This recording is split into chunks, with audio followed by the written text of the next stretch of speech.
Hello, my name is Leo, and in this interview, I interviewed my Aunt Liz face-to-face in her backyard.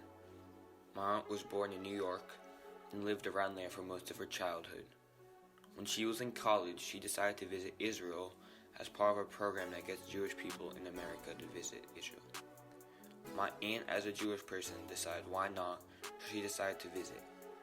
There, she learned about Palestine and what was going on there, and realized the truth about Israel. She went to Cal Law School, and she is now a lawyer fighting for Palestinians in the U.S. In this interview, she discusses her experience working for Palestinians and as an activist. She also explains what Palestinians have to go through in their lives.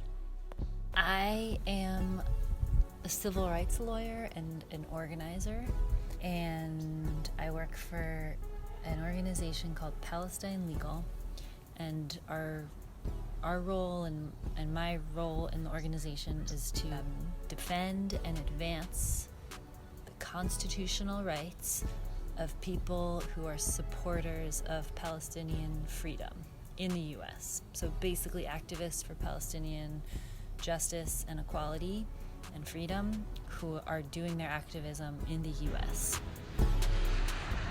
At that time, I went on a trip to visit Palestine. And I had been one other time, which I can get back. We can circle back to that if you're curious about that.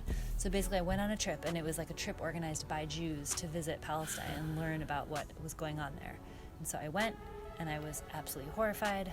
And I came back, and I was a law student at Berkeley Law, and there was a student campaign going on, a divestment campaign.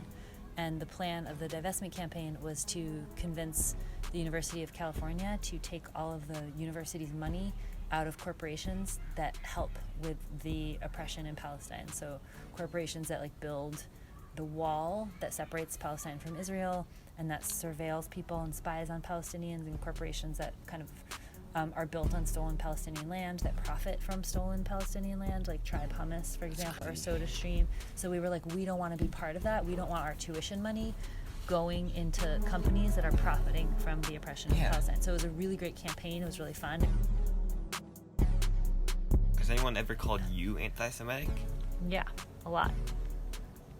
And you're Jewish. Yeah, they call me a self-hating Jew. And I just say, well, you have right to your opinions, but in my opinion, Jews are safest in the world when we can live in all the countries that we live in safely, and we don't have to think of Israel as our only country. Yeah, also, none of our ancestors have ever been to Israel. Yeah. So. Yeah, we have no connection to Israel. Yeah. That's not my land. It's someone else's land. So anyway, and I've been in Palestine on my few trips that I've gotten to kind of sit down with Palestinians and talk to them about their lives, and it's pretty intense, what they go through.